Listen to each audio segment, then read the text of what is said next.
Nós gostaríamos de agradecer nossos apoiadores. Vocês fazem parte da nossa família e graças a vocês nós podemos manter este projeto de divulgação científica. Para quem ainda não sabe, as atividades de divulgação científica do Colecionadores de Ossos são mantidas graças a uma campanha de financiamento coletivo. Obrigado pelo seu apoio para nos ajudar a manter este sonho de divulgar e produzir ciência de forma livre neste país.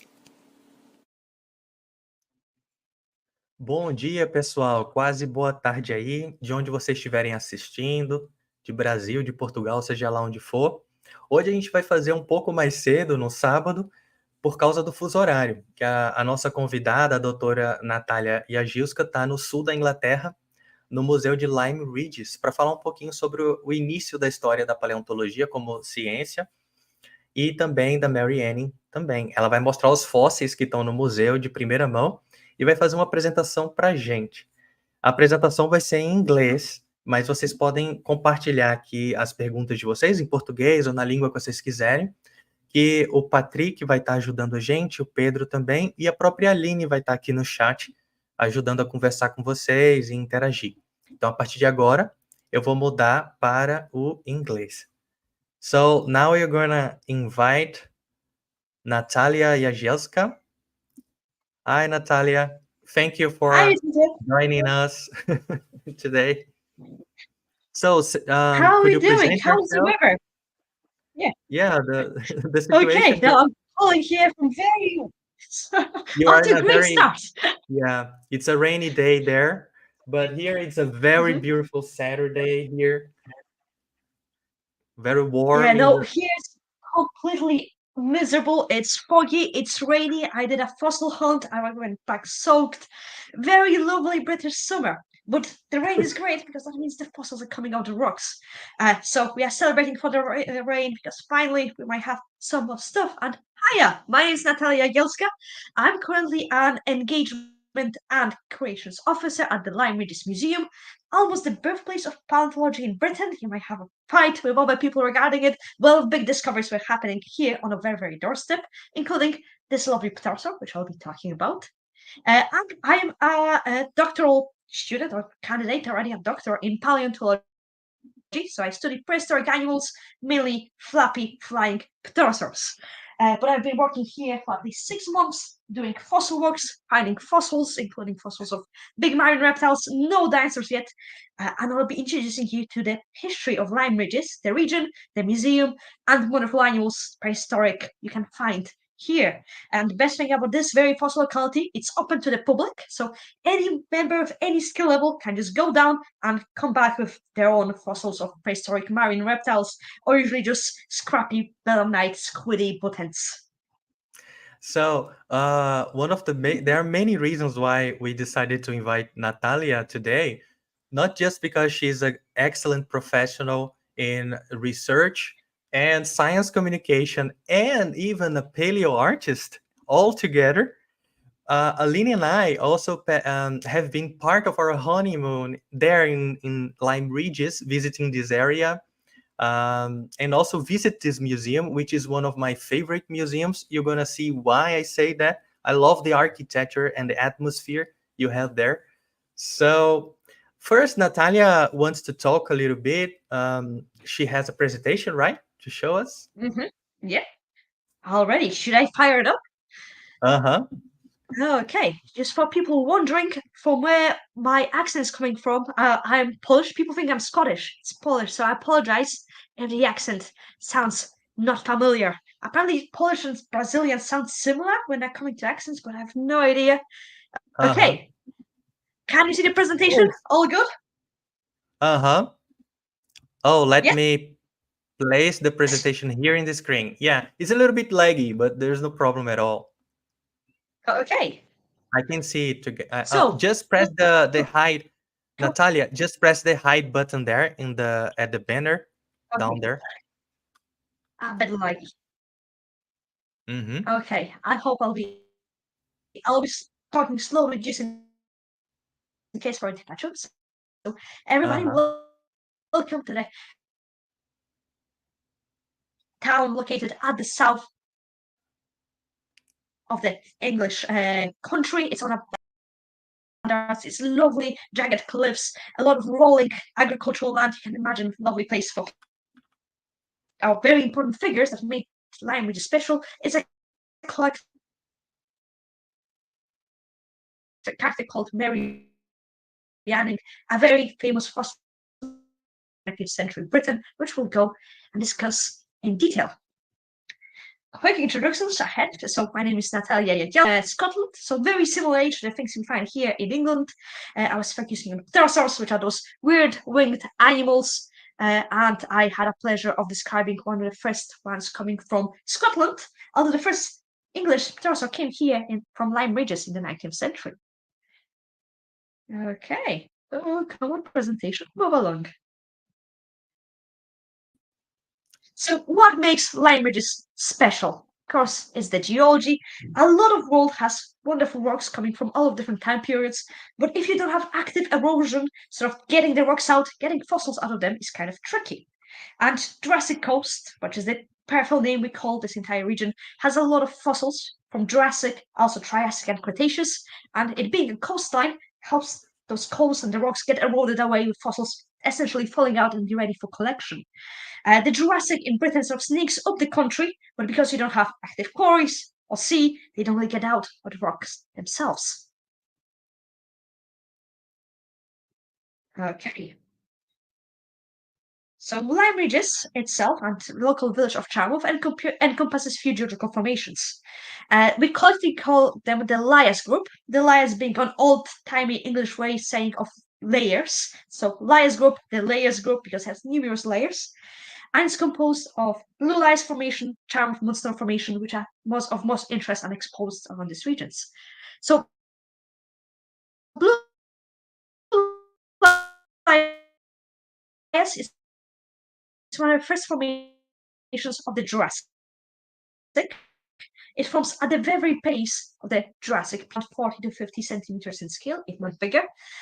People call it the Ammonite graveyard because people think there's a big wash of all ammonites lying on the one layer and sort of preserving it. It's a really wonderful formation. You can basically walk for kilometers and see ammonites after ammonites after ammonites impressed on a big limestone platform. Sometimes the ammonites are so big they form their own rock pools and own microenvironments for intertidal animals. When coming to fossil collecting, the challenge, because it has most of the fossils that people collect, especially tourists when they go on fossil walks. Those things include marine reptiles. So you have hundreds upon hundreds of bones coming from ichthyosaurs and plesiosaurs and other interesting marine creatures. As you know, marine reptiles are not dinosaurs, they're all reptiles, almost not sharing any very close common ancestor. Of course, the area is famous for ammonites, the cephalopods, basically squids in shells, and other creatures like the crinoids you can see over here. Shales with beef is the most common geological member. That's how the location looks like on a nice blue sky weather. This is from looking from Charmouth, which is a neighboring town ahead. And the shales with beef comes with two rock types, which is shales or mudstone, which is a very fine grain rock that usually forms at the seafloor when the sea was slightly deeper, and beef. Beef is a weird name which is used to describe fibrous calcite or calcite that has formed after some pressure has been applied to it, usually secondarily after the deposition.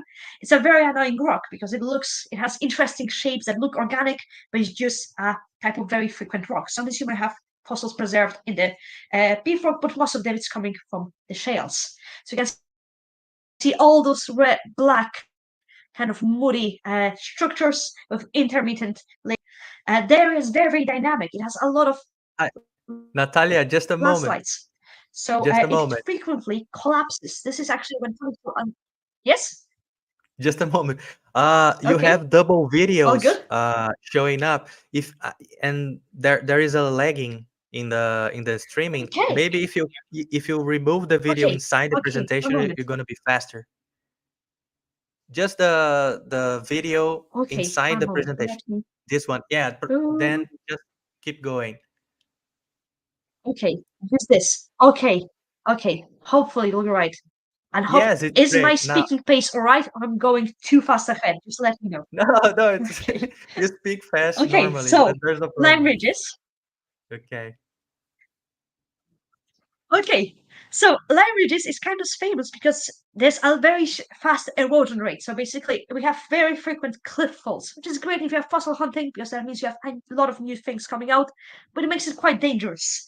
A big aspect of it was recently reinforced by a sea defense, which sort of blocks a lot of rocks. So here at the base, you have the Blue Lias Formation at the base and the shales with beef of Charm of Mudstone at the top. And because we have a sea defense, there's not a lot of erosion, so those elements no longer yield fossils despite previously historically doing. This is when you sort of break the rocks more or less how things are looking. So you have the basement composed of blue lias, then you have the shells with beef, black marl, belemnite, and other formations on top. And because of frequent erosion happens at least at the rate of a meter per year at very erosive time periods. Is one of the most geomorphologically active places in Western Europe. And from that formation, you can find a bunch of fossils. Ammonites are the most famous and they come in various different shapes and forms. So you have calcite ammonites, which usually come from nodules like birchy nodules. We have beef ammonites, the ammonites that have been squished in the fibrous calcite, and pyrite ammonites, which are preserved in iron sulfides, which are very, very pretty. I love collecting them. They can be quite big. Usually they're less than 2 or 3 millimeters when you find them, but some of them can be at least 10 centimeters.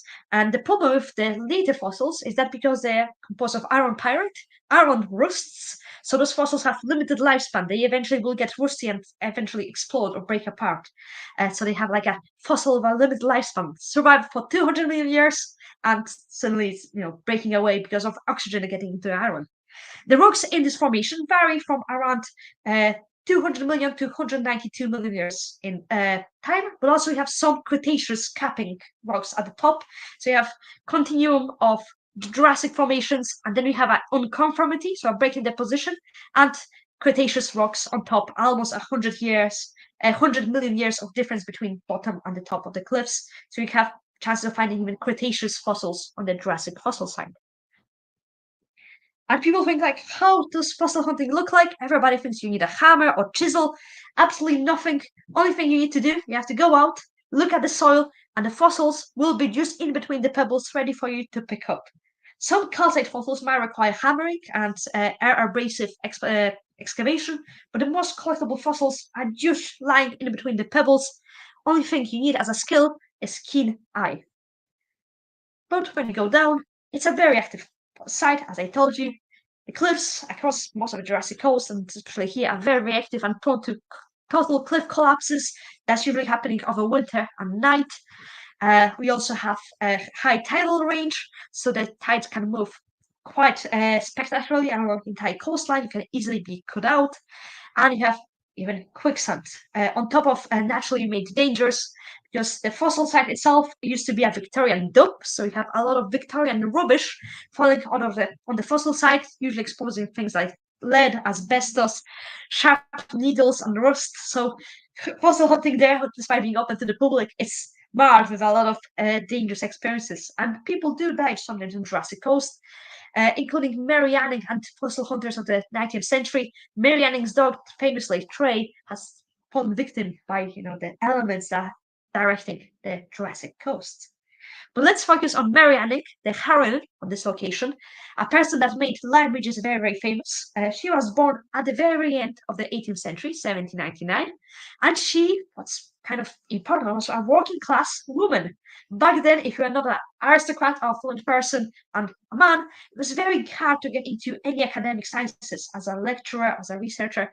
Most women scientists at the time usually married to scientific husbands, and that's how they won their research, usually illustrating the papers and manuscripts. But Mary Anning didn't have any of it. She never married. We actually know very little about her romantic life. She dedicated her entire life to fossil hunting. And Mary Anning started her life as a bank. As a toddler, she already was a celebrity because when she was just an infant, few months old, there was a fair in Lyme, so a lot of people went to see horses doing tricks. Suddenly, Tom came out of nowhere, and people running away went underneath the trees, including nurse, caretaker that was having Mary in her arms. A lightning bolt struck a tree and killed everybody was standing underneath it, so 2 teenagers and the caretaker. They all died, but not baby Mary Anning. The legend has it baby Mary Anning was sort of a slow, sickly child, but after the lightning strike, she became more lively. She became a bit of a Harry Potter of Lyme Ridges, the girl who survived and became to create big things. And already a local celebrity and a myth, despite not even being more than 2 years old. And Mary Anning lived almost her entire life in Lyme. She rarely traveled outside of it. She did most of her hunting on Lyme coast. Back then, it was a quite secluded town. You didn't have any direct train or even road access, so you had to get through carriages going through very rickety and rolling hills of the Dorset.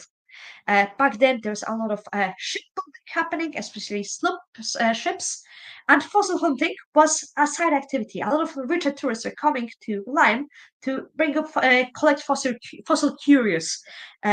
And that's how Mary Anning's family sort of supplemented their income.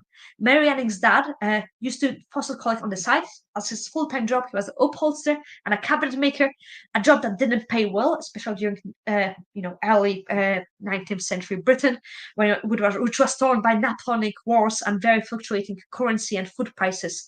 Mary Anning's father was actually a nonconformist, type of very kind of rebellious, non-orthodox Protestants, and he's known to be quite rambunctious and stirring up conflicts for food prices and workers' rights back in Lyme. So very active, very progressive character. Mary Anning grew up in a rented house on the very place where the museum currently is standing. So back then, this area where I'm currently in was not a museum, it was a slum. And most of slums were cleared with the slum clearances at the end of the 19th century and start of the 20th century. And Mary Anning, along with her 10 other siblings, used to live in that rented house. Mary Anning's father sadly died when she was less than a teenager, after falling down the cliff and dying of something called the consumption. And Mary Anning was left alone with one of her siblings and her mom to fend for the life and pay off debt which her dad left behind. We even find Mary Anning, somebody found looking for the rubbish tip close to the fossil site, a Mary Anning pendant made possibly by her father celebrating her birthday. So it was kind of surprising. You're searching for fossils, but you find one of the Mary Anning birthday gifts out of the rubbish dump, which is lying just next to the fossils. But our museum, the Lyme Regis Philpott Museum, is standing on the foundations of buildings where Mary Anning grew up, had her first fossil workshop and shop. So we are literally sitting on her doorstep. And Mary Anning, despite being celebrity while being just an infant, became even more so. Along with her brother, when he was 15 and she was around 12, they discovered a big skull popping out of Lyme Regis of an animal called ichthyosaur. Back then, there was, during the times, evolution was not really something fought after. A lot of fossils were considered to be diluvian biblical flood victims, and this animal sort of rolled in on the scene and made a bit of a spectacle because nobody had seen anything like this previously. Bits and bobs of ichthyosaurs were discovered previously and sort of assigned to fishes or nicknamed crocodiles, but this was a full animal. So Mary Anning and her brother found the skull, and Mary later found the entire skeleton a year later, composite together. A huge animal. It made a lot of waves because back then people didn't really think animals could go extinct, and this was the first example of animal that didn't have any traits of anything resembling things we see in modern life. It was seen as this kind of crocodile-y, eel-y creature. And that sort of cemented Mary Anning's reputation as a fossil finder and possibly inspired her to search for fossils for a living. And it was a great place to do it because Lyme was a convenient place and very popular with rich tourists. So middle and upper classes of Britain were rolling into the Lyme, usually being prescribed as medication for depression and other ills to breathe in the fresh coastal air. But rituals of Victorian sea bathing were slightly different from the ones we expect today. People didn't go out to actually swim in the sea. They rolled in the sea bathing machines like this. So they get a mule or a horse, it pushes this kind of machine into the sea, and people then could, swim safely in their own secluded black carriage. So they will not be looked at when they are dressing up or being naked and swimming, because then it was considered very impolite. Beaches were also gender segregated. So it was a very different environment, not a lot of, beach going as we imagine, just staying alone in a dark hood away in the sea, away from everybody else. I have no idea how this one was meant to cure depression, but back then that's what Victorians thought that will be a thing. But that means you have a lot of influx of rich intellectuals coming to Lyme on frequent basis, to which Mary can show fossils to. Some famous Lyme Regis visitors and authors include Jane Austen and Gerald Tolkien. So despite not having a direct train route, it was quite well attended by people and fossil hunters. I guess the biggest and quite relevant fossil discovery that Mary Anning did was discovering the first ever plesiosaur. So she discovered the first ever ichthyosaur and prepared it, but the plesiosaur was another thing. And when she initially discovered it, it was thought it was a fabrication. So when the initial sketches were sent to established paleontologists of the time, like Georges Cuvier, the famous French naturalist, he thought she fabricated the fossil, that she stuck the long neck of animal to the body of animal, and it was complete fabrication. It took some persuasion by other scientists for Cuvier to realize, oh, we are dealing with a very different creature. And you probably all know plesiosaurs because they're quite made famous by the Loch Ness monster, the Nessie, the long-necked marine animal with 4 pedals of the equal size. And Mary Anning found this one and prepared it single-handedly. Mary Anning was a great businesswoman, so each time she found a fossil, she created its wonderful anatomical sketch, described its anatomy, and sent it to all big bidders to, get the sell it as soon as possible. So she was very savvy as a businesswoman. That also means Lyme Regis doesn't have most of her big discoveries, because as soon as she found and prepared something of importance, she's usually shipped it as soon as possible out to all the museums. So if you want to see this guy, and same with the her first ever ichthyosaur, you have to go to Natural History Museum in London, which has a handful of landmark specimens. They are wonderfully preserved animals, just giving you an idea of preservation style here in Lyme. Natalia, just a Sorry. moment. We Yes. have some questions here. Okay. Yeah, the Ciência na Janela channel was asking Mhm. which were some of the Mary Anning discoveries. All of these fossils you were showing there were Mhm. discovered by Mary Anning, these ichthyosaurs and plesiosaurs. Yes. Everything that I'm showing was discovered by Mary Anning. Bits and bobs were discovered prior to her, but they were not known as ichthyosaurs or plesiosaurs. She discovered them, took them out of rocks, prepared them, usually illustrated them, did the initial description that went to the different sellers. She could not describe them and publish on them in the journals, unfortunately.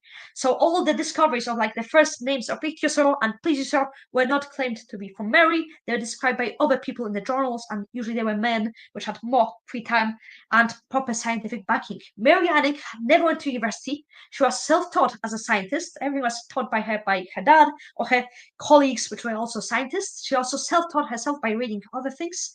She was taught how to read and write thanks to her local parish. So her local church taught her how to read and write, because public education was really a thing in Regency and Victorian area Britain, at least when Mary Anning was born in the 19th century. But this skeleton I'm saying, that was entirely Mary Anning's discovery. That was her Mary Anning's drawing.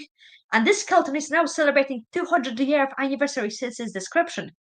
It was described by Connie Beer, who was one of the revenants, so like more church-related people, and he described this wonderful animal just 200 years, but the skeleton itself is over 190 million years old. But yeah, really amazing stuff. Currently in the museum, we have exhibition on it with new specimens that have been poured by members of public going on the fossil walks. Plesiosaurs are not the most common fossils you can find in Lyme, but they eventually pop up. So for the 6 months I have been working here, we found mainly 3 or 4 plesiosaur elements of note on by the members of public on the beach. So that's kind of interesting. We have another Yeah. comment here from Hector Franco here. He's actually very anxious to know more about the Jurassic marine fauna of southern England. So just wait a moment, Hector, because Natalia is going to show the collection in the museum, the Yes. exhibition Yeah. there. We'll definitely go over it. We're still going for the biography of Mary Anning, and Mary Anning was not alone fossil hunting. She also had a dog companion called Trey, who was maybe a mongrel mixed with different things. And we actually know better how Trey the dog looked like compared to Mary, because Mary sketched her dogs on the corner of one of the correspondences, so you know how her dog looked like. Sadly, her dog died during one of the landslides, and she was really distraught. But still, the fossil site is open for the public, including dogs. So there's a lot of dog walkers, and dogs usually do help fossil hunting, which is a lovely sight to see. There's a dog fossil hunter, which is amazing, and you should also get as much recognition as Mary, because he was a big emotional support for Mary itself. So when was Mary born? She was born in 1799 at the reign of King George in area that we know as Regency. And that period was interesting for Britain. It was horrible for the working classes, and the life for working classes will become worse and worse as time goes by, because you have Napoleonic Wars, which will break the economy of Britain, and then we'll have Industrial Revolution, which will be horrible for working class people who will be shoved into workshops and workplaces. So not a very nice place to be born as a working class person. But at the same time, simultaneously, there was a big boom for Britain. It was expanding its colonies. It was going through the Enlightenment, so a lot of science ideas and more liberal ideas regarding politics and social welfare started going into place. A lot of British buildings and towns started being established. So, for average person, a lot of cities started blooming and being built, especially things like Bristol and Edinburgh, and big hubs for education and universities. Scientific and political ideas started spreading. We're at the start of its industrial revolution, which will widen the gap between rich and the poor. It also was a part of the Britain as a big colonial trading empire, and because that's some of the collaborators of Mary Anning herself, like Henry de la Beche, used to be coming from colonial wealth, and that sort of fueled all of sciences back then as well. And it was also a romantic period in arts, with numerous poets like John Nesta taking the stage. Very important period for Britain. Probably when people think of old-timey Britain, they think about Regency and Victorian time period, which those changes were taking place. And Mary Anning was not the only local paleontologist that changed the world forever. We also had William Buckland and his wife, Mary Morland, who were also well-established paleontologists. You can even see an ichthyosaur in the corner of this William Buckland picture. William Buckland was a friend of Mary Anning, and he lived very local to Lyme Regis. He lived in Axminster, which is just a short ride or an hour walking distance from Lyme. And you probably know William Buckland because he is claimed to be one of the first people to describe a dinosaur, because he described the Megalosaurus, an animal that also celebrated 200-year anniversary along with Mary Anning's plesiosaur. So really cool character, very eccentric. He was known to be obsessed with eating everything, and I mean everything. There's a rumor going that he ate a taxidermied king of France's last king of France was taxidermied and sort of had his heart taxidermied, and he ate the heart of that, as legend goes. He also ate moles, apparently the worst animal he ate, crocodiles, any animal he could get his hands on, he ate it as a kind of, thing he wanted to do in his life. He was also obsessed with fossilized poop. So coprolites, which he found along with Mary Anning. Along with Mary Anning, they postulated idea about the besiosaurs that they were called back then, and they discovered the coprolites were actually created by marine animals, usually predators like sharks and ichthyosaurs, and they look like this. They're brownish in color, filled with phosphates, and they have usually fish scales and other bony elements inside of them. William Buckland was so obsessed with fossilized poop, he adopted a hyena that he kept as a pet, and he fed it different things to see what kind of poop it created. He shoved semen inside fishes and squeezed it out to see what kind of poop fish created. He even had a table composed of fossilized poop. You said yes. He had a hyena pet?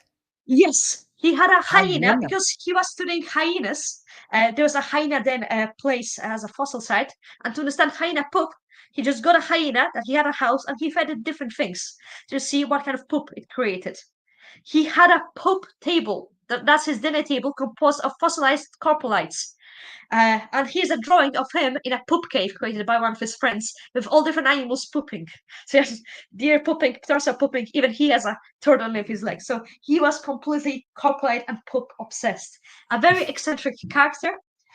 He had a wonderful life. So, like I said, Mary Morland, who illustrated all of his drawings. So Mary Morland, or Mary Buckland later, illustrated the first ever dinosaur as well. So a power couple, also local to Lyme, Regis. And yeah, that's one of the biggest discoveries he created, because it turns out when you grind up fossilized poop, you can use it as a fertilizer because it's rich in phosphates.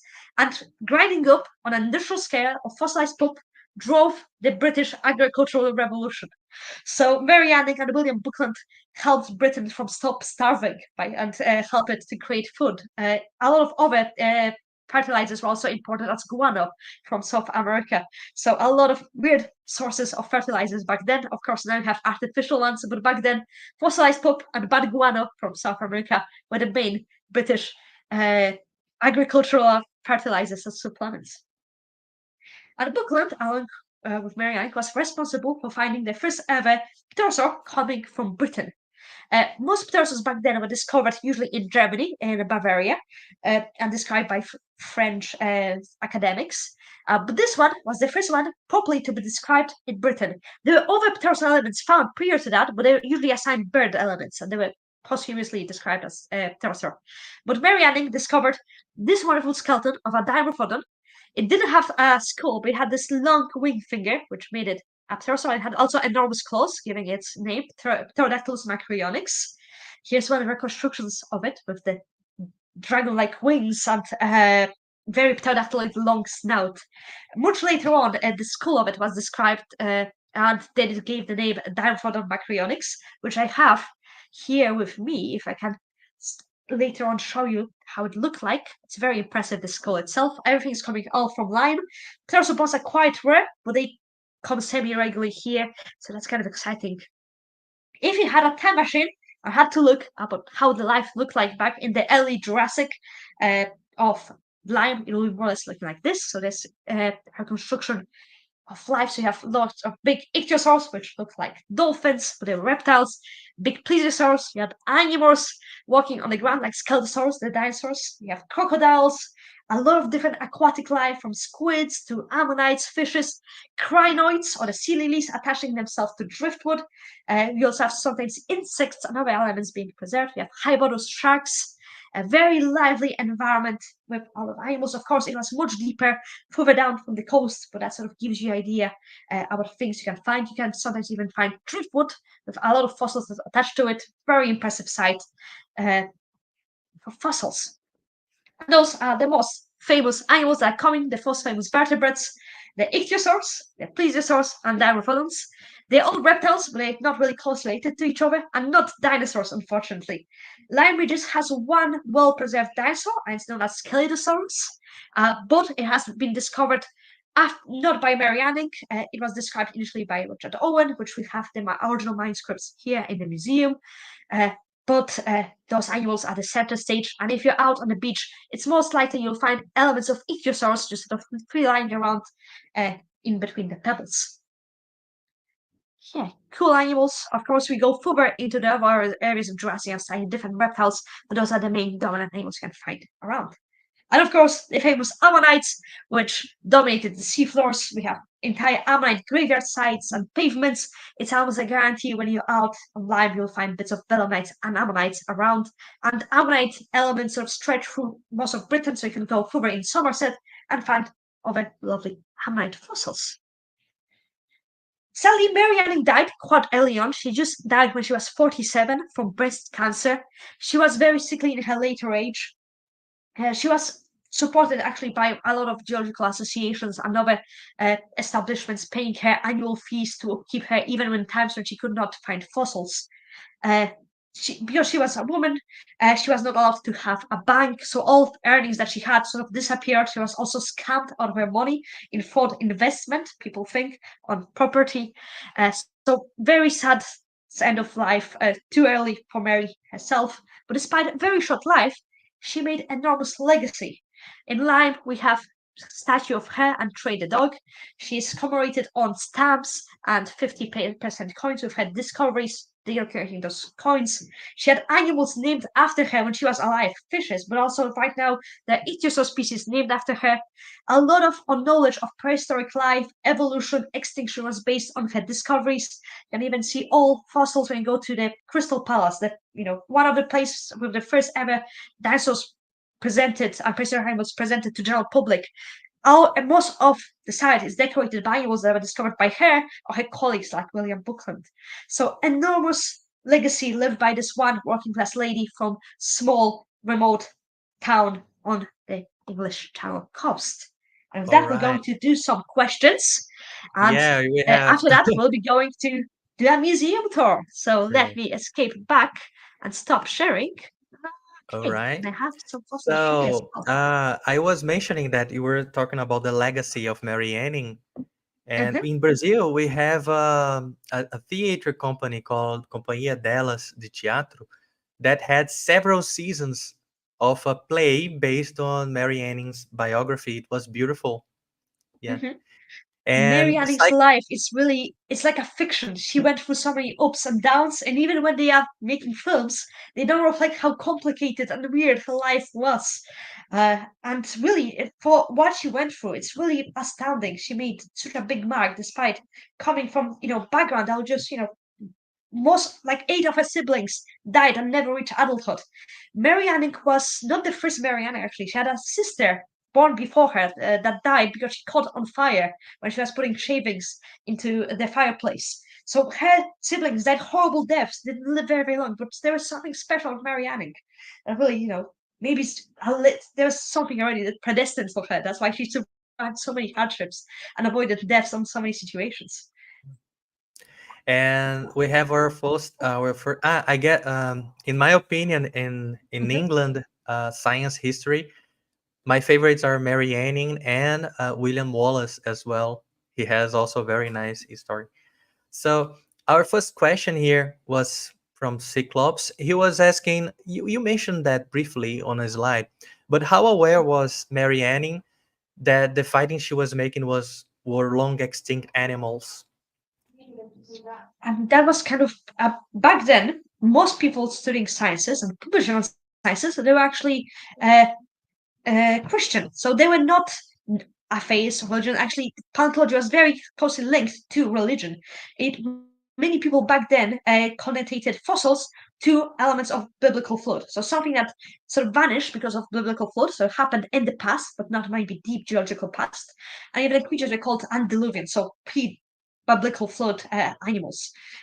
Some people even described early humanoids apparently as victims of flood. So there's one famous case of a salamander fossil being misinterpreted to be a crushed human child that was stampeded when people were fleeing away from the flood. So paleontology back then was viewed in that lens of how it links to the religion and it links to the biblical flood. Theory of evolution was established and extinction was established slightly further later.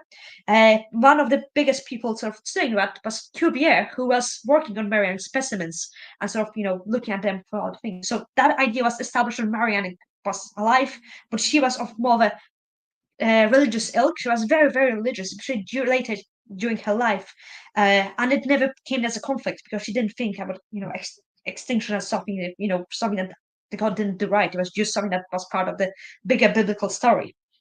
And most of her colleagues were very established within the Church of England and other things. So most of the people that were publishing her research were revenants and priests.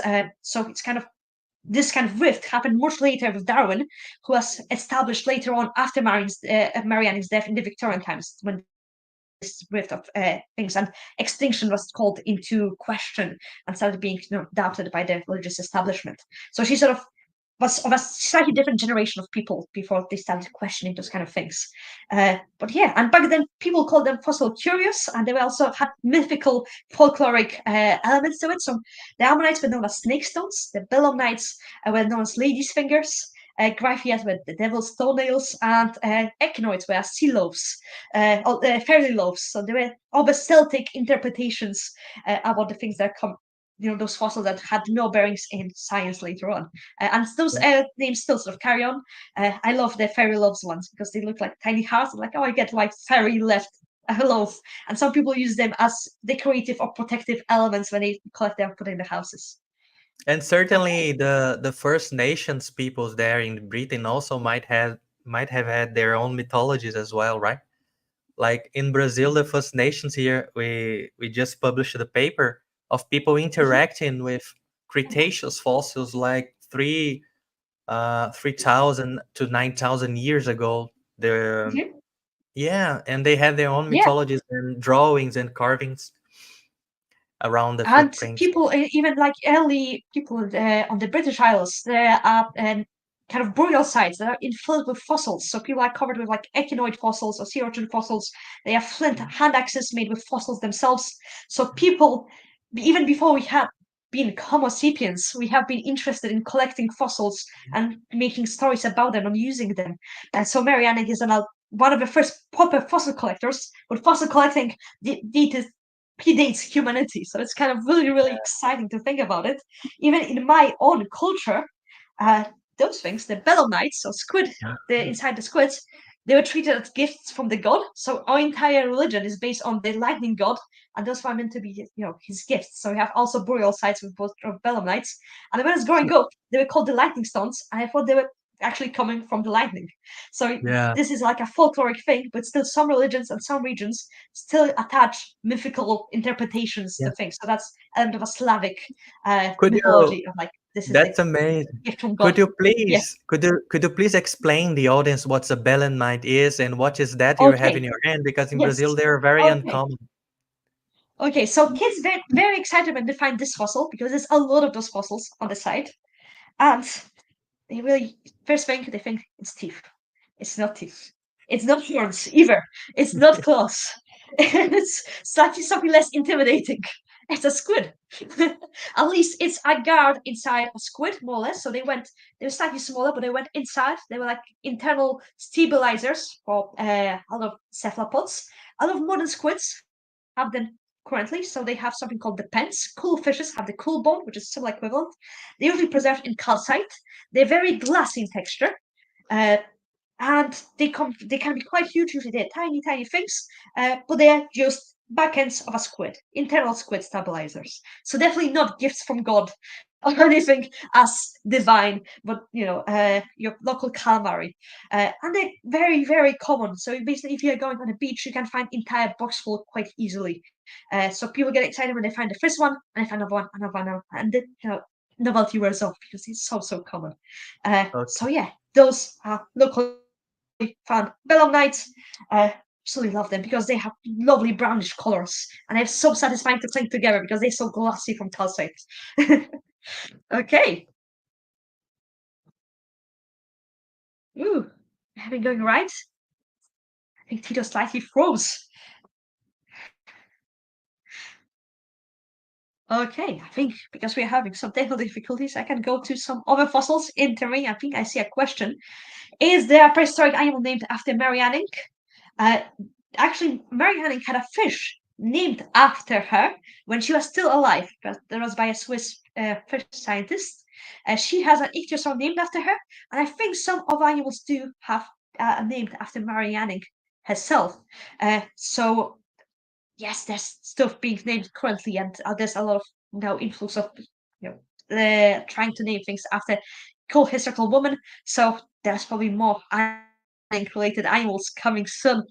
Okay, how did people living around uh, see her research? Was okay. So Mary Anning, common misconception is that Mary Anning was not respected when she was a scientist. She was not respected as a woman by systemic levels, so she was not allowed to join lecture halls. She was not allowed to properly join any of the scientific societies. Class also played a big element in that because the brother of Mary Anning, who also was fossil hunting and found the first ever ichthyosaur, could not afford, being part of the Royal Society or Geological Association. So there's a class and gender aspect to it as well. Mary Anning could not easily publish. She had no formal education. She was acknowledged in some papers as a fossil collector. So that's interesting because even in current papers, some people skip the fossil collectors and sort of just assume, it's not relevant to the fossil finding and describing process itself. But some papers do mention Mary Anning as a fossil finder. Not all of them do. Mary Anning was a local celebrity. She had royalty coming from Europe, so monarchs to visit her. She was mentioned even a small, kind of short story written by Charles Dickens. So her popularity went outside just paleontology, and she was also acknowledged by other higher classes and creative classes in as far as London. She had correspondences with established paleontologists. She even was fondly looked back upon by Richard Owen, who was the stingy, old-timey Victorian paleontologist. So she definitely had a respect from her male colleagues back in the Victorian times. Not as much as she could have had, because she knew her anatomy, she knew how to describe fossils, she knew how to find fossils. She found fossils of the animals that now are a benchmark of understanding of evolution, Mesozoic life. But she definitely was not an obscure figure. She was a well-respected figure by her own colleagues. She was mentioned for a lot of historical texts. Like I said, one of the species was named when she was still alive by established fish scientists from Switzerland. So she was a global figure. And sadly, because of her social class, she had no respect and not financial security as her colleagues. And she had very rich colleagues. So she was friends with Helen de la Beche, William Buckland, and a lot of other established paleontologists, including other women paleontologists and fossil collectors, like the Philpott sisters, who were middle class, and Charlotte Murchison, who also a slightly more established woman in working sciences. So, really cool figure. And Tito's back. So good. Sorry, Okay, how does my windows here has frozen. Okay, but I'm Oh back. no. So Yeah, he's back. there is a Yes. question here. Yeah, so Okay, so this how channel here dinosaur is fossils curious have been about found? the dinosaur fossils specifically. Yes. Okay, so we have the famous dinosaur, actually the You best mentioned ever preserved Megalosaurus. dinosaur coming from Britain ever was found here in Lyme Regis in Charmouth. It's the Scelidosaurus. It's basically a dinosaur goat. Imagine a goat, but turned into a dinosaur, similar size, and filled with scutes. So it was filled with like armored scutes. It was maybe quadrupedal, maybe bipedal. It's still studied. It was quite a big size of a pony. Very cute animal. I really recommend googling it up. I'll show some images how they look like. The initial one was discovered and sort of described back in the Victorian times, but the best ones were found quite recently. Amazing fossils. We have all the bits and bobs coming out of theropods and other elements, usually not as pretty, maybe mainly because deposits here are usually quite deep sea sediments, so and not a lot of dinosaurs going on cruise line ships to end up in this environment. For a lot of Scelidosaurus fossils we have, this interpretation, they basically were carried by some natural events, so maybe a storm, a big tidal wave, and sort of they floated and bloated into the sea, and that's why we have some mixed age Scelidosaurus specimens coming out from this formation. But not the most common things you usually find of dinosaurs. If you want to find dinosaurs, you have to go to Cretaceous, slightly further up the Jurassic Coast. And I hate the name Jurassic Coast because it implies it's just Jurassic, but it includes Triassic, Jurassic, and Cretaceous. So entire Mesozoic is part of the Jurassic Coast. So you can go on Isle of Wight and you find dinosaur fossils of Spinosaurus and other things, and also some terrestrial elements, but they're usually Cretaceous. Yeah, great place if you're into paleontology. You can grade a car, travel from Triassic to Jurassic and Cretaceous on one car ride, and basically see soil changing color because it will be reddish in where you have Triassic because you have all the dunes and other things. It's kind of blackish in the Jurassic and kind of grayish because of limestones because you have deep sea. And then you go to Cretaceous and you have a lot of white chalk because chalk started appearing on a mass scale in the Cretaceous. So you can go for the entire span of the Mesozoic just by driving down the coastline. It's absolutely amazing. And that's why it's part of a UNESCO site because you can find fossils, like very important fossils, on almost every beach from different time periods inside different preservation style, including pterosaurs from Ulite, which I was studying for my PhD. So, yay, local connection. So yeah, that's the that's the that's the next question. Actually, Marcos asked about which is your favorite pterosaur from Great Britain. I mean, I have my. I don't want to be because like I described one pterosaur, so that's your baby, and you don't want to like prioritize the kids. But I really think one of the best ones is the Diamond. So this is a lovely model that my friend Kieran's Natural Host was here at this museum made recently from 3D printing. It's quite big for pterosaurs. You can see it's quite bulky. It has enormous fenestra, so those big holes which made probably this big skull lighter than it should be. It had this lovely keel at the bottom of the ramus or the lower jaw, and its name Dimorphodon means two tooth, two shape, two morphologies of a tooth. So there's two different teeth types. There's those tiny pegs at the bottom, you can see at the back, and those bigger fangs at the very front. It probably was an insectivore, and yeah, you can see it's very charming as an animal. It's It very, was very one of pettable, this big the long head. it was one of the largest known pterodactyloid pterosaurs, right? Non-pterodactyl pterosaurs. Yeah. So then we had pterodactyl pterosaurs, which are discovered usually not in Britain, of like pterosaurs had 12-meter wingspans and huge species. Back in the Jurassic, they were still expanding bigger sizes, and at the early Jurassic, that was one of the biggest species around. 1.5 meters in size, so same. The wingspan will be the same as I am tall, and I'm not very tall, so quite Mm. big.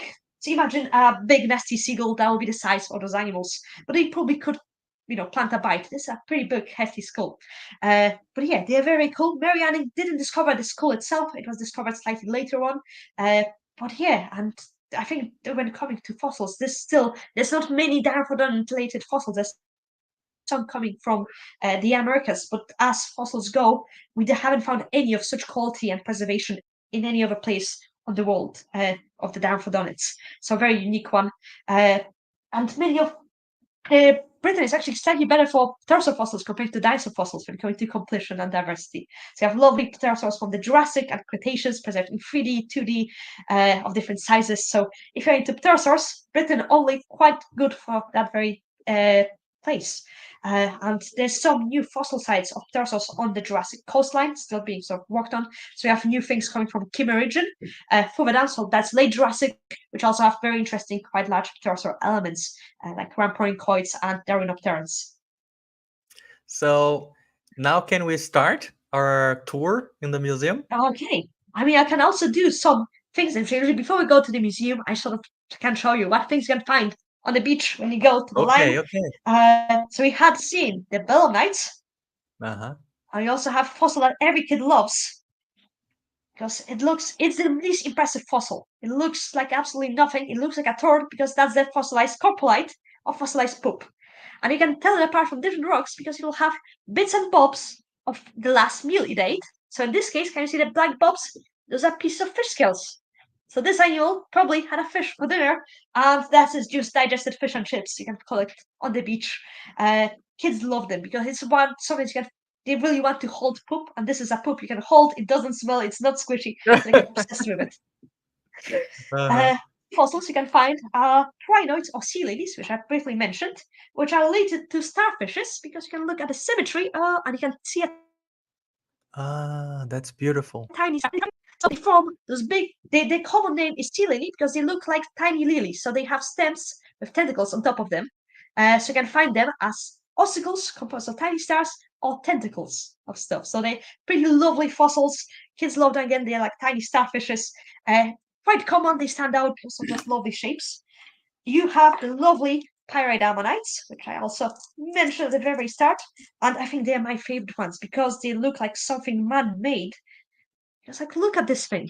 There's nothing has been done to it. It's golden in color. It's shiny. They're quite huge. They can get even bigger than this, and they're quite easy to spot because you look at clusters of pyrite rocks, you start digging for them, and here you go. You have entire handfuls of pyrite ammonites you can just grab on the beach. The most common ammonite types are beef ammonites, so the ammonites have been squished in the beef. And they look I call them Oreos because they look like very moldy gray Oreo coins, and they usually impress on both sides, and they're the most common ammonites you can usually find around here. Now we're in the summer, so there's not many fossils as it usually there is. So you have to make the best with anything you can find. Of course, the vertebrates. So that's if you're searching for prehistoric marine reptiles, that usually is the best fossil you can find. It's the most common one, at least. So that's one of the vertebrae of the backbone of an ichthyosaur. Usually you also can find pedals and jaws. Teeth are quite rare, but that's how prehistoric bone looks like. So if you come over, you know what you're looking for. If you're looking for pebbles, you just look what is a pebble and what is a fossil, and that's how you find your stuff. And with that, we'll also look at the bigger things that we have. So, no, the ichthyosaurs. So this is a tiny 3D model we have of the one we had at the museum. We'll be selling them in the gift shop. Also, will be sold online. So, quick plug for the museum. And now we'll be switching to show How's you the the scale of museum this tour. model?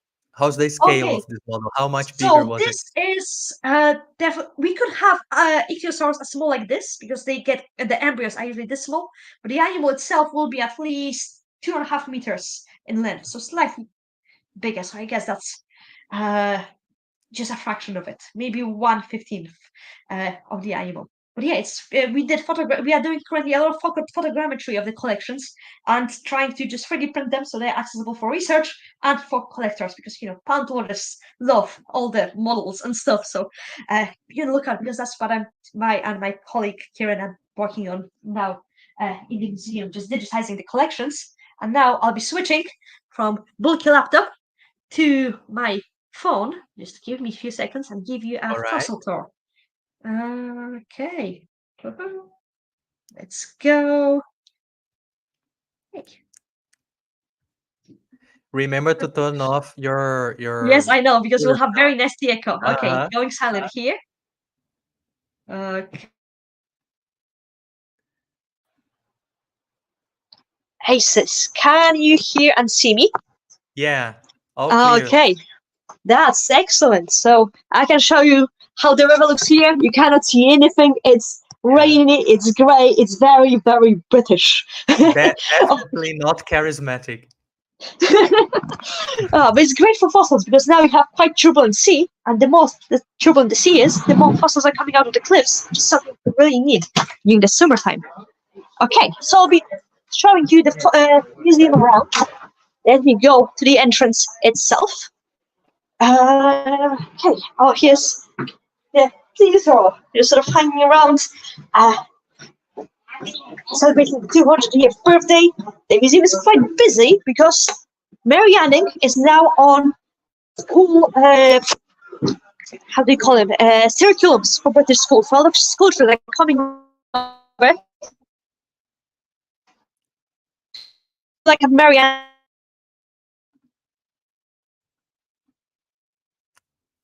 So birthplace. All right. We have a shortage on the connection right now. And here you go. That's the. Okay, I'm back. So Mary Anning, the foundations of the buildings are of Mary Anning's house, but the museum itself was built after by the Philpott family, who also were Mary Anning's colleagues and were fossil hunting with her. At the start of the museum, you have lovely exhibits of the history of Lyme region, including a museum in a matchbox. So here's a tiny, tiny museum and tiny Mary in the matchbox itself, and costumes from Ammonite film, which was made about Mary Anning quite recently, because I'm not the biggest fan of that film. And then we go to the pretty lovely old-timey staircase. So this was a purpose-made museum, but it doesn't feel like it because it feels like an old stately house. That's it has beautiful. Big bell tower in a way, and of course on every step you have lovely fossils like those ammonites. Yeah, And I quite love this interestingly, architect. other interesting thing is Mary Anning was not a only famous working class evolutionary person, because there's also John Gould, who was born to a local gardener, also working class person, at the same time as Mary Anning, and he helped Darwin establish theory of evolution by looking at finches he imported back from Galapagos. So another working class figure from tiny Lyme that sort of helped to establish theory of evolution, and he illustrated a lot of birds and studied birds of Australia. So Mary Anning, not the only famous local person. And now in the room with all the fossils. So, there you go. Here's a big insurgent about just chomping at a squid. And here's a big plesiosaur. So you have the smaller construction of Mary Anning's initial rented house. As you can see now, it's not really a livable area. We have entire walls filled with fossils. So you can see enormous ammonites, which all are local, entire slabs of crinoids, and some animals like this ichthyosaur. Beautiful. Many of them are still pending description, so you have a lot of undescribed specimens. We have Really? Dapedium fish, huge fishes with very crucial teeth. You can sometimes find slabs of their scales. Here's more Dapedium fish. Here are some more ichthyosaurs. So you have one of the rare Ichthyosaur breviceps, which is an ichthyosaur with very short snout, which has been found here in Lyme, Regis. We also have slightly different species of ichthyosaurs, like the largest one, Hemiodontosaurus, over here. Its skull is the size of me, and this animal could reach 7 to 12 meters in size. You can see the enormous animal. It has enormous sclerotic rings, which help it to see in the dark. Big animal. This was discovered quite recently in the 21st century, and this one is the model of the first fossil Marianne and her brother found when she was just 12. So we have model of the one they found and the quite local recent find. Okay, and they are everywhere because we have bits and bobs of those Emperor's Temnodontosaurs coming from the fossil side. Of course, the best thing about fossils is a lot of them, and this museum has a lot of different shelves. You can sort of open and look through different things. It'll take me forever to go through every single thing, but every single shelf has interesting thing about fossil hunting, local fossils, brachiopods, anything you want to know. So museum looks quite small, but it packs a punch because there's a lot of information even in a small place. We also have plesiosaur elements. Plesiosaurs are not the most frequent finds, and usually the best ones are in the museums abroad, but we have a small exhibition just around the corner, celebrating the 200-year anniversary of the plesiosaur discovery. So you have the original manuscript by Coniber. In the same volume, you also have the first ever description of Megalosaurus. So very, very big volume for paleontologists. Here's Coniber, who described it, if you can see it, and we have some copies of correspondences between Mary Anning and other scientists when she was advertising the specimen for sale. And here we have some recently found plesiosaur bits currently on exhibition. On the other side of it, we have things that have been found recently by local fossil workers. So some of the elements were found by members of staff and members of public on a fossil box of plesiosaur elements. Sorry. So yeah, cool things. Of course, there's also pterosaurs, which I'm slowly trying to describe because we have some undescribed pterosaur elements. Here in the back, you can see a lovely downhod maxilla. We also have those enormous things. Those are the Hypodos shark spines. I have never seen ones this size. I have Oh, never sorry? seen hypodontid spikes this size. Yes, no, they are huge, and they probably were sexually dimorphic. So they used some of those spines as claspers when they were mating. So lovely kind of creatures. We actually are more likely to find a shark spine rather than shark teeth, because the shark teeth were quite small because they were durophagous. But if you have certain things, the spines are the most common things to find around. So, yeah, what else to show? Okay, the museum is known for its wonderful architecture because you have those lovely nautical stairs to go up and see local geological maps at the very, very front, made by Lang, one of the local geologists. And throughout the entire exhibition, you have other elements marking the history of Lyme Regis, including the train lines, which used to collect lime in the 20th century and have been cut since, unfortunately. So we are making our way now. It's a bit of a trek. There's not good public transport connection. And here's the view of the fossil gallery from the top. And you can see the flying diphodons over there. I just forgot I missed Buckland and Skeletosaurus, so I'll go back down. And the best way of going down is via the spiral staircase, which is great. It feels like you're in a castle. Looks like a secret passageway. We also have a lot of this entire space here is a temporary exhibition space for local artists to sell and display artwork. So we have a lot of abstract paleo art currently on sale, which will be wrapping up soon. So beautiful. I'm really glad we can include local community and art with science. And let's get going. I'll show you some dinosaur pieces we also have on display. Okay. Yeah, I'm trying my best because it's currently open to the public, so you have a lot of people around, and of course, I don't want them to be in the shops.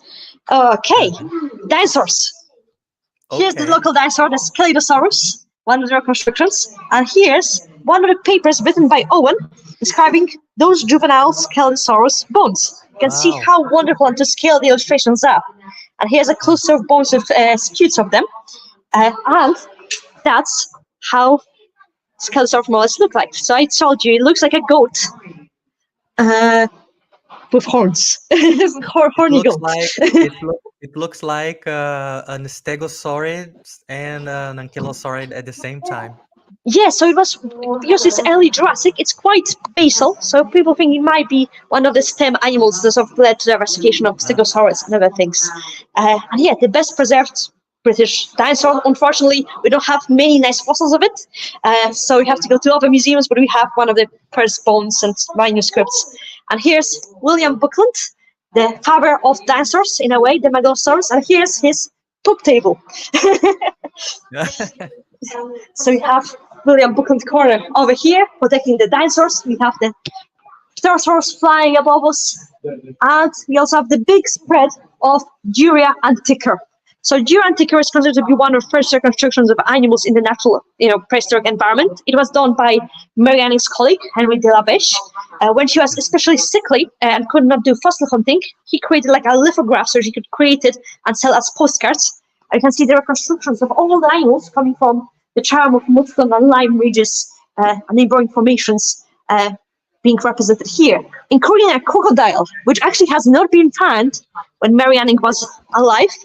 But people assume a lot of Jurassic formations have crocodiles, so probably there will be a crocodile around.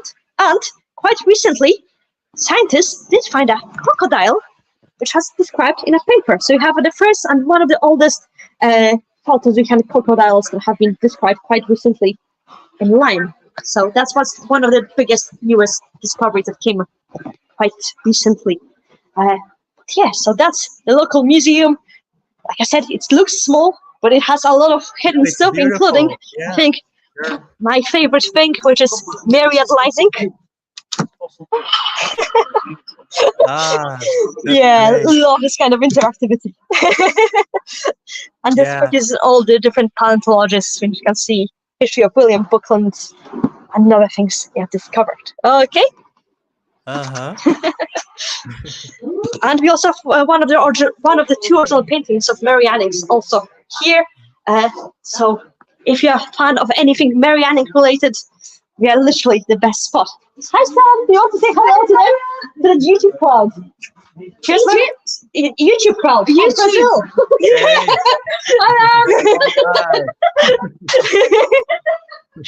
Okay, and now we also have temporary exhibition on crinoids that Mary Anning studied, because we found a book that was dedicated to Mary Anning, which was sold to the museum and then mysteriously disappeared, and it reappeared in Australia. So this book, out of a long journey, made its way back here. So we have a book that used to belong to Mary Anning here at our possession. So that's the newest thing that's currently on display. And I'll now stop bothering all visitors and go back to the quiet office. And I hope you enjoyed a very, very quick trip to the Lyme Regis Museum. And I hope that sort of sparked your interest to go over here, because this museum, it's sitting on the fossil site itself. So we do very, very good fossil walks. And it's very, very common. People will find cool things on a public fossil walk and donate it to the museum.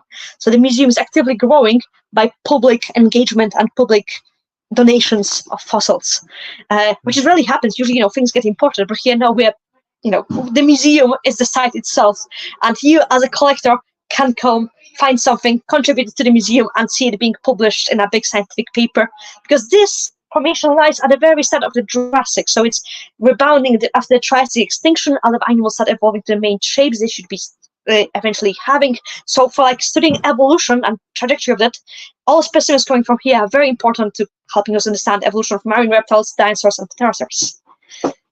Okay, and you came across one of the museum workers. We are a very friendly bunch, so I hope that's all right. Okay, I'll be switching to the computer now, because it's slightly more handy, if that's all right, to answer your questions. Yes, okay. You have to log in again because I had to Okay, remove okay, to then I'll make say the like connection this. Don't stable. worry. Yeah, okay, no problem. Mhm, So we have questions now. mhm, Pedro is asking if you have fossil replicas in the museum to mhm, sell. You showed the tiny ichthyosaur print, mhm. right? Yes. So this will be going on our online shop we have quite soon. So be on the lookout. We also plan to have metal pendants and other things. Here is Natural, who's our education officer. He's mainly in charge of 3D printing and 3D making out of things that usually photogrammetry at the museum.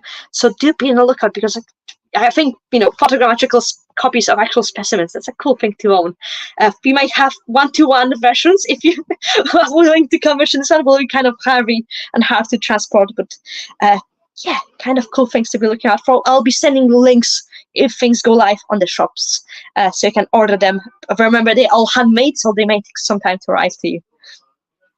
So, and Jonathan is asking if this Thyreophorus that you've shown, Scelidosaurus, was also Mhm. found by Mary Anning or was somebody else? No, unfortunately, it was not Marianne, and the best ones were discovered in pretty recently. So, definitely not an Anning specimen, and many of them also found in Charmouth. So it's just down next to us, which is a walkable distance away. So sadly, Mary Anning, people think, oh, she was the dinosaur hunter, just marine reptile and flying reptile hunter, unfortunately. But to be Yeah. honest, the best preserved and most impressive things here are not the dinosaurs. Although the dinosaurs are really impressive, and I'm sad I don't have a copy of it, but do Google Scelidosaurus skeleton because it's a very impressive fossil. Like it's fully intact, well preserved kind of creature. And I guess Alini wrote here that this croc that you've shown Mm-hmm. us, uh, we had some a Brazilian colleague collaborating with the study also. I don't know Yes, which one was it, if it was Marcos Brandelis or Pedro Godoy. I don't know which one was it, or somebody else. But and also the Palliard was made yeah, by Julia. There was a lot of Brazilian yeah, influences on that very paper, and that artwork Julia was nominated Oliveira. to one of the last awards for British Paleontological Society for one of the best paleo recently created. And yeah, it's really really impressive. It's sort of unexpected Brazilian connection going to crocodilomorphs in the Jurassic and Lyme Regis itself, which shows you like this site has been studied extensively for over 200 years, and it has like hundreds of people going daily on the beach collecting fossils, and we are still finding new important specimens describing new species. It's really astounding. Just imagine, oh, the world will dry, but this one just keeps going and keeps giving. And you mentioned that there are several undescribed specimens there. Does the Mm-hmm. museum has a partnership with researchers, institutions, national and international? How does it work? I mean, we are a registered museum, and we have all the specimens. They have own reference numbers and accessions. So, if you are interested in studying anything, just let us know. We are more than happy to have facilitated researchers. Actually, we are now working on getting the museum accredited and designated. And the more people are involved researching your collections, the better, to be honest. So, if you are having a pet project about taphonomy, evolution of any of the marine reptiles or pterosaurs, do let us know because we have specimens just lying around, and many of them have never been properly published or they've been just briefly mentioned in papers. So if you're seeing anything, if you're studying Dapidium or Hypodostrix, so anything of those lines, just let me know and I'll be more than happy to facilitate it, specimen access, or even do photogrammetry and send it over to you. How can people connect with you? Where can people find you? You can always email the main museum because everything that comes to the main museum eventually ends up with me. You can reach me out on social media. So I am Fry critic on Twitter, which I spent too much time on, which I should really stop. And you can just go my name Natalia Jagielska, and I have information thanks. And also, if you search for any of my new papers, there'll be current institutional contact addresses. You can email me to my University of Edinburgh address. I'll be more than happy to collaborate on anything you want to do and to act as a co-supervisor if you need something like that on your projects. That's great. So, Natalia, people here went mad with the with the tour. There are many comments here.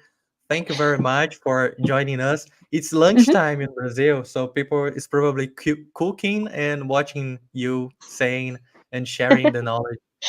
I hope you're Thank you having a lot very of much. tasty squid because it's, calamari, from ammonites to belemnites, it's all tasty animals preserved in the Yeah. beef fork, especially. Like this, and you have the biscuit ammonites. It's all very food related.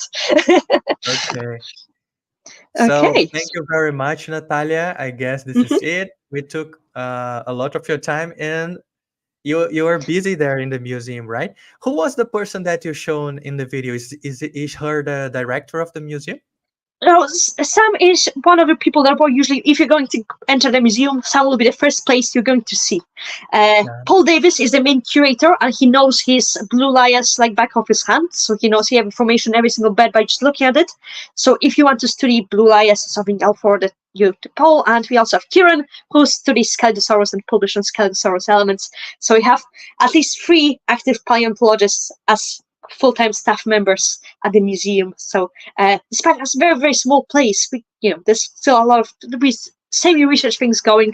I'm currently working both as a tour guide, so I'm doing the fossil walks, which are completely open to the public. If you're interested in finding your own ichthyosaur and taking it home, all fossils you find, you can take them home, you can export them legally abroad.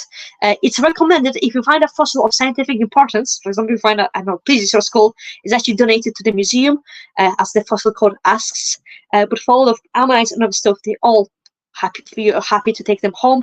Only thing that the code sort of restricts is hammering of the ledges and the cliffs for both safety and preservation of the natural habitat. Otherwise, it's as fossil sites go, it's extremely accessible, and I'm very happy that, because usually in some other countries, fossil sites can get privatized and inaccessible to the public.